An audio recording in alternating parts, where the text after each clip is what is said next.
안녕하십니까? 에스프리 TV의 송혁관입니다. 오늘은 AQ 그 두 번째 순서로 AQ라는 것이 다양한 예들 어떤 쓰임새가 있는지 또 AQ를 어떻게 우리가 키울 수 있는지에 대해서 간략하게 나눠보도록 하겠습니다. 앞에 동영상에서 우리가 AQ는 유추지수다. 그리고 어떠한 의미가 있고 그 어떠한 예들인지 살펴봤는데요. 한 가지 한번 같이 생각해 볼까요? 하나의 작품처럼 여겨집니다. 미소란 간단한 희생이 필요하다. 그리고 아주 촌철살인의 일종의 뭐 카툰이라고 할까요? 예, 수박이 자신을 한 조각 내어서 미소를 보여주는. 어떻게 이 미소라는 게 자신의 감정과 상관없이 때때로 그렇게 좀 사회생활하는 데 있어서 갖춰야 될 그러한 일종의 뭐 매너, 에티켓이라는 의미를 설명하지 않습니까? 어떻게 이런 걸 찾아낼까요? 이런 것들이 바로 AQ 역량이 되겠습니다. 우리 이런 퀴즈 보시는데 한번 풀어보시겠어요? 5 더하기 3은 28이고 9 더하기 1은 810이고 8 더하기 6은 214, 5 더하기 4는 19일 때 7 더하기 3은 무엇인가? 이것도 바로 위에 제시된 네 가지 식에 있어서 어떤 연산의 패턴, 연산의 원리를 찾아내는 거죠. 이런 것들도 기본적으로 AQ의 역량이 되겠습니다. 파악하셨습니까? 네, 그렇게 되면 두 숫자를 차이, 두 숫자의 차이가 첫 숫자이고 그리고 두 숫자의 합이 다음 숫자를 이루고 있죠.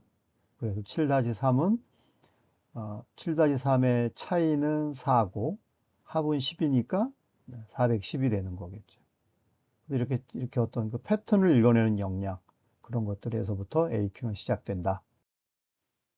자, 그러면 앞서 영상에서는 그 비유의 비유 혹은 뭐 은유 또 유사점을 찾아서 추리하는 것이 유추라고 말씀드렸는데 이런 걸 한번 무엇에 비유하실 수 있으시겠습니까? 신뢰는 지난번엔 종이와 같다. 왜냐하면 한번 구겨지면 바로 펼 수 없으니까 이렇게 어떤 그 신뢰의 본질을 형성할 수 있는 다른 사물에 빗대는 거죠. 종이 비슷한 게 또 있지 않나요? 바로 거울. 한번 깨지면 한번 금이 가면 다시는 되돌릴 수 없다. 핵심을 찌르는 거죠. 돈은 돈을 무엇에 비유하실래요? 저는 흐르는 물과 같다. 네. 계속 물이 고인 물은 썩어버리듯이 계속 흘러야 바람직하듯이 돈이란 것은 계속 돌아야 한다. 강이 흘러 바다에 이르듯이 돈 또한 뭐 모두의 행복, 경제 발전 이런 데 이른다라고 비유할 수 있을까요? 하나 더, 법은 법 하면 떠오르는 게 무엇이죠? 법 앞에는 만인이 평등하다. 그래서 어떤 분은 전에 아주 재밌게도 목욕탕에 비유하더군요. 목욕탕 가면 모두가 벗어야 되니까. 이렇게 비유란, AQ란 흔히 비유의 모습을 나타나는데 그 흐름이 우리가 흔히 말하는 머리 좋다는 지능지수와는 차원이 다릅니다. 자, 우리 오랜만에 다시 한번 볼까요? 대통령과 남편의 공통점. 뭐 특정 대통령을 말하는 것은 아닙니다. 아직도 자기를 사랑하는 줄 안다. 시댁 식구만 챙긴다. 자기 진영만 자기가 잘하고 있다고 생각한다. 내가 골랐지만 참 싫다. 밖에선 굽실거리고 집에서만 왕이다. 내 말은 죽어도 안 듣는다. 이런 거 많이 기억나시죠? 무엇과 무엇의 공통점 이런 것들도 바로 좋은 AQ를 즐기고 AQ를 훈련하는 좋은 예가 아닐까 생각합니다. 자, 이제까지 예를 드린 것처럼 AQ의 범위를 한번 활용 범위를 정리해 봤는데요. 거의 우리가 흔히 말하는 어떤 그 소통? 소통의 모든 영역, 문학, 뭐 이런 데서부터 개인적인 대화까지 다 필요하지 않나 싶어요.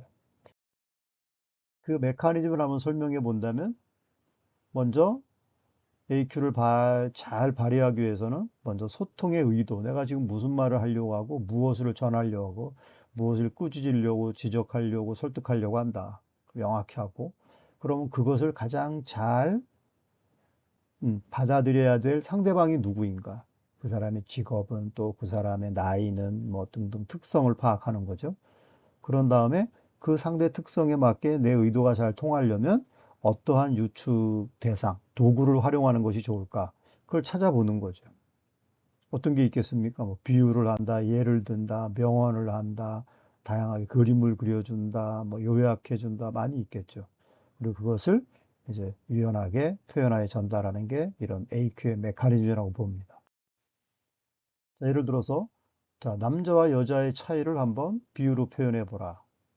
그럼 남자와 여자가 어떤 차이가 있는지 그 본질을 정확히 내가 표현하고 싶은 의도를 명확히 한 다음 상대방에 따라서 앞에 그런 메커니즘 따라 설명하면 되겠죠. 이거는 제가 전에 페이스북에서 본 건데 정말 대단합니다. 남자는 블루투스와 같다. 왜냐하면 가까이 있으면 연결되고 멀리 있으면 다른 기기를 검색하니까. 한눈 판다는 얘기 같군요. 여자는 반대로 상대적으로 와이파이와 같다.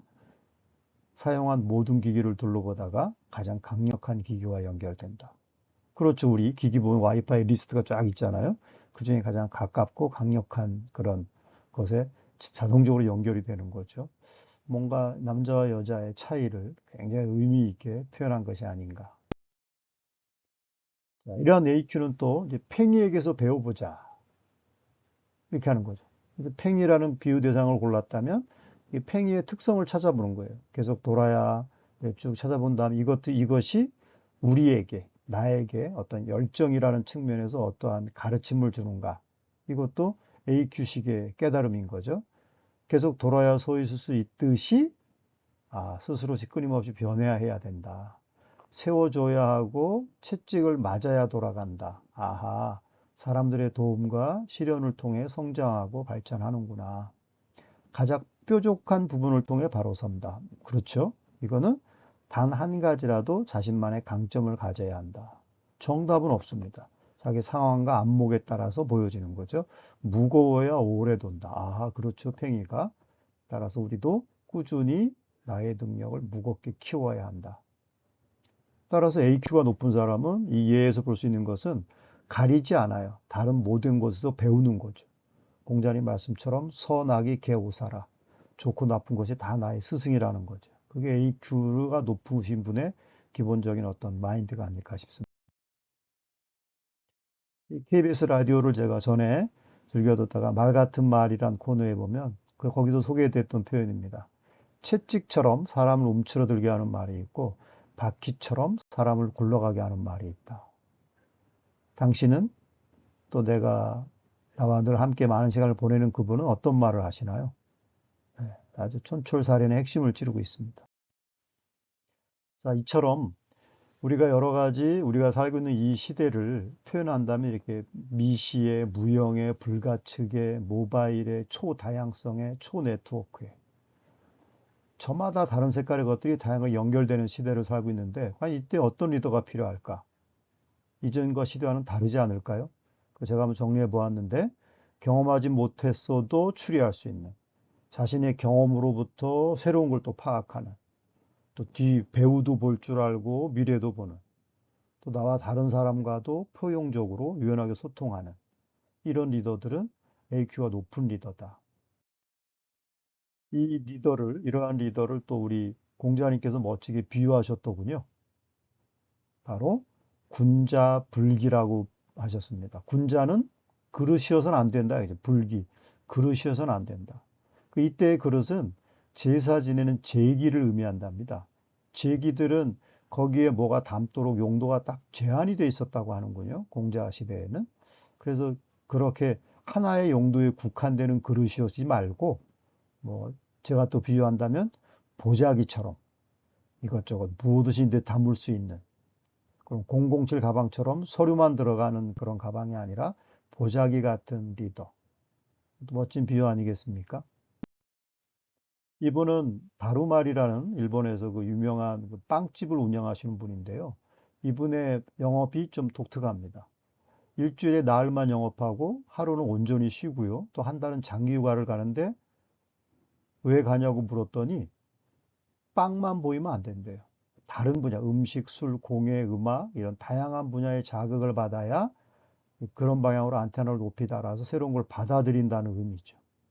그래서 빵 이외의 것들과 만나는 시간, 이 시간에서 얻는 것들이 바로 자신이 새로운 빵을 만들어내고 또 빵의 문화를 이끌어가는 한국의 관광객들도 많이 찾는 그런 아주 유명한 빵집을 만드는 성공의 요인이었다는 거죠.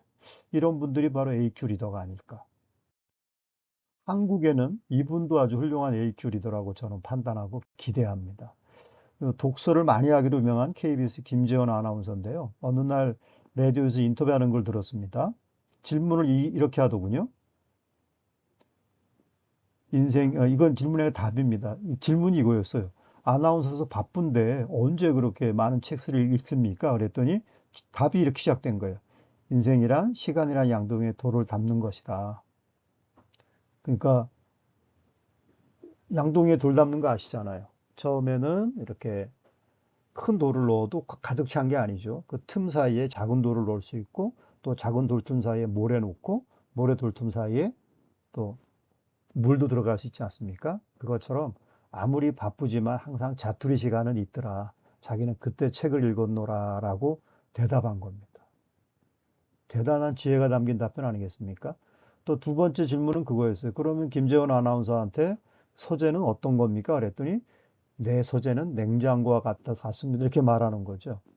자, 어떤 의도로 표현했을까요? 우리가 한번 헤아려 볼까요? 짐작이 되시죠? 네, 왜냐하면 말하기에 재료를 주고 마음의 양식을 얻을 수 있고 내 머리를 차갑게 식혀주니까 냉장고와 같다 이거죠. 책은 아나운서다운 답변이겠죠. 이런 AQ가 뛰어난 분들이 아마 리더가 된다면 우리의 방송 문화가 또 얼마나 발전할지 기대가 큽니다. 이런 분들은 멋진 가르침도 하사하죠. 이건 제가 지하철 그 유리창에서 본 건데요. 우리는 많은 물을 가두어 놓고 혼자만 쓰겠다는 농부는 다들 손가락질하지만 많은 재물을 쌓아두고 혼자만 쓰려는 사람은 왜들 그리 부러워할까요? 한동안 제가 멍하니 오랫동안 이 글을 음미했던 기억이 납니다. 네, 의미심장하지 않습니까? 따끔한 충고가 아닐까 싶습니다. 마지막으로 한 가지 예를 든다면, 그래도 훌륭한 AQ가 뛰어난 리더들은 답을 주지 않아요, 제자에게도. 스스로 깨달을 수 있도록 이제 비유를 통한 반문을 하는 거죠. 자, 스승에게 물었습니다. 사랑하는 것과 사랑받는 것 중에 무엇이 더 중요한가요? 자, 여기서 제자가 깨달아야 할 것은 둘 다 중요하다는 겁니다. 자, 둘 다 중요하다는 걸 깨닫게 하기 위해서 스승으로서 당신은 무엇이라 질문하시겠습니까? 그것도 이 제자가 질문한 이 형식, 이것, 이것과 이것 중에 뭐가 더 중요하냐, 이 질문을 그대로 돌려주는 거죠. 저도 이것도 어디선가 이것도 페이스북에서 본 기억이 납니다만 대단한 답변이었어요. 질문이었습니다. 바로 이겁니다. 새에게 있어서 왼쪽 날개와 오른쪽 날개 중 무엇이 더 중요하냐? 그러면 이 질문을 듣는 순간 그 제자는 깨달을 수 있지 않을까요? 아, 둘 다 중요한 것이구나. 이러한 AQ식의 뭐 코칭이라 할까요? AQ식의 질문, AQ식의 가르침 이런 것들이 바로 우리의 소통과 다양한 분야에 있어서의 우리의 관계까지도 또 우리의 성장까지도 큰 밑거름이 되지 않을까 생각합니다. 자, 그럼 마지막으로 이제 AQ를 키우려면 결론이 되겠습니다. 느끼셨겠지만 다양한 경험이 필요합니다. 또 간접적으로 독서를 한다면 그 독서 내용에 대한 문해력, 요즘 말하는 문해력, 그 의미를 알아두고 본질을 찾아야 되겠죠. 그래도 본질을 알아내는 것, 핵심이 뭔지, 놓치지 말아야 할 것이 뭔지, 그리고 그것을 유연하게 상대에 맞게 상황에 맞게 가장 적절한 대상을 찾아서 의미 있게 표현하는 것. 그래서 이 다섯 가지 역량을 종합적으로 키우면 아주 바람직한 AQ를 단계적으로 키워갈 수 있지 않을까 하는 마지막 결론을 말씀드리면서 시청과 경청에 감사드립니다.